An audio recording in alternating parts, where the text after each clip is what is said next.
مہینہ رمضان بخشش کا ہے سامان، اس ماہ میں نازل ہوا قرآن مالک کا ہے۔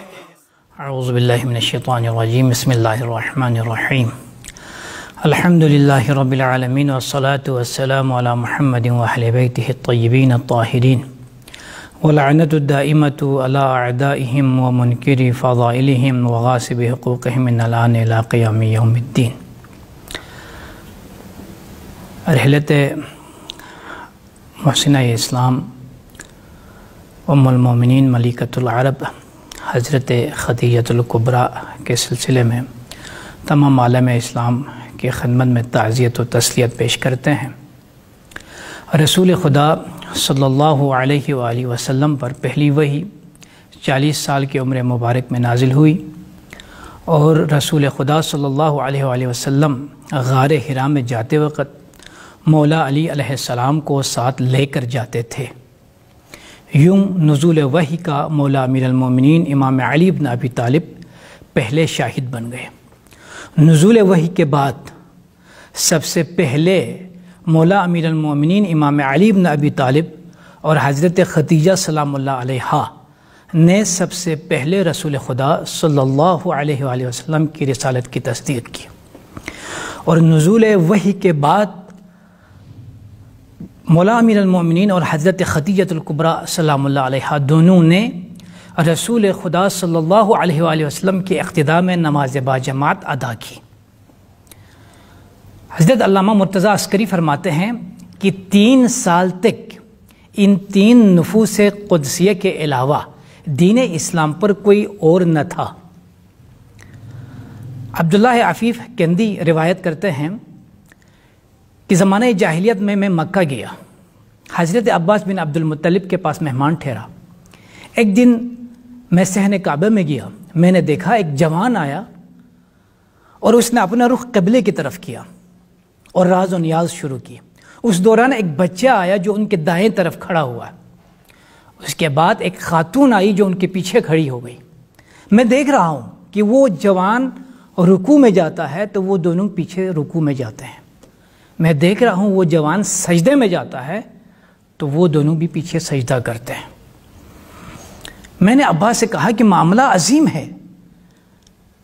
عباس نے کہا ہاں معاملہ عظیم ہے، بہت عجیب معاملہ ہے۔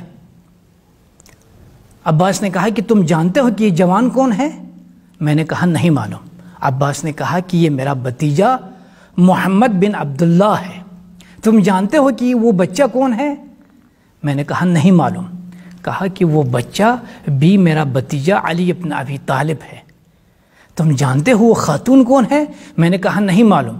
انہوں نے کہا کہ وہ خاتون میرے بھتیجے کی بیوی حضرت خدیجہ ہے۔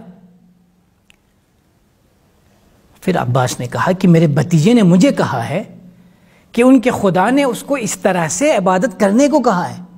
واللہ آج تک میں نے اس دین پر ان تینوں کے علاوہ اس طریقے سے عبادت کرتے ہوئے کسی کو دیکھا نہیں ہے۔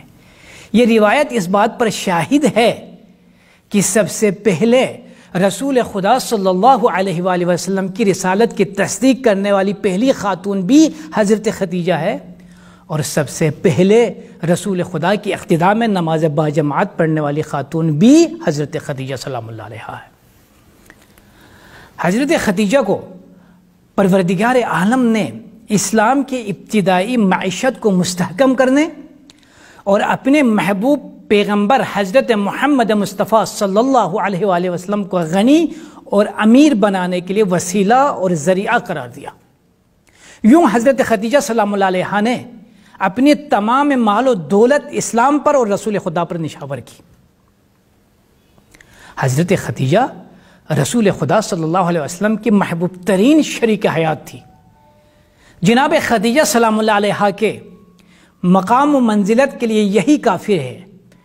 ان کے سب سے بڑا اعزاز اور افتخار یہ ہے کہ جب تک آپ زندہ رہی رسول خدا نے کسی اور سے عقد نہیں فرمایا، نہ آپ کی محبت میں کسی اور کو شریک قرار دیا۔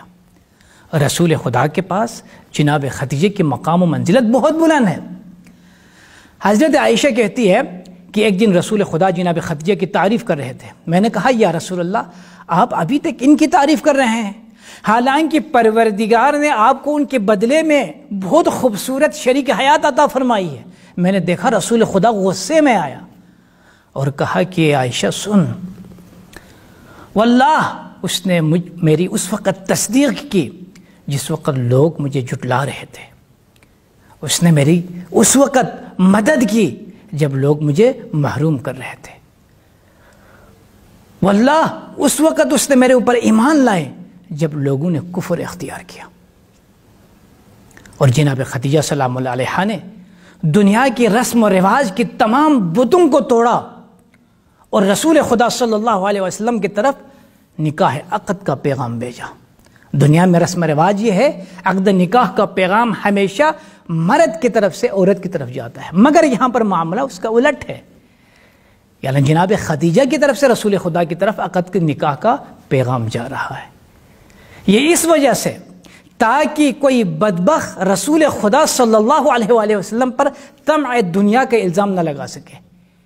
یوں حضرت خدیجہ صلی اللہ علیہ نے عرب کے تمام جاگیرداروں کا اور تمام سرداران کے پیغامات کو یکسر ٹھکرا دیا، مسترد کر دیا اور رسول خدا صلی اللہ علیہ وآلہ وسلم کا انتخاب کیا. یوں اہل دنیا کی وجاہت اور رسول خدا صلی اللہ علیہ وآلہ وسلم کی عظمت واضح ہو سکے. شادی کے وقت جناب حضرت خدیجہ صلی اللہ علیہ کی عمر مبارکہ 23 سال سے 28 سال کے درمیان میں تھی، مگر مسلمان مورخین نے 40 سال کا بنایا. 40 سال کا بنایا کیوں؟ یہ اس وجہ سے کہ ان پر متعدد شادی کا افسانہ تیار کریں کہ ان کے مقام و منزلت کو کم کرے، ان کے شان و شوکت اور ان کے مرتبے کو کم کرے.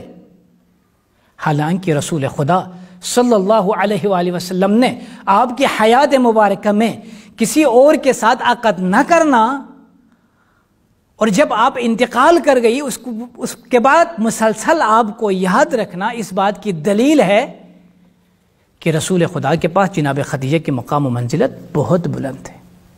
اللہم صلی علی محمد وآلہ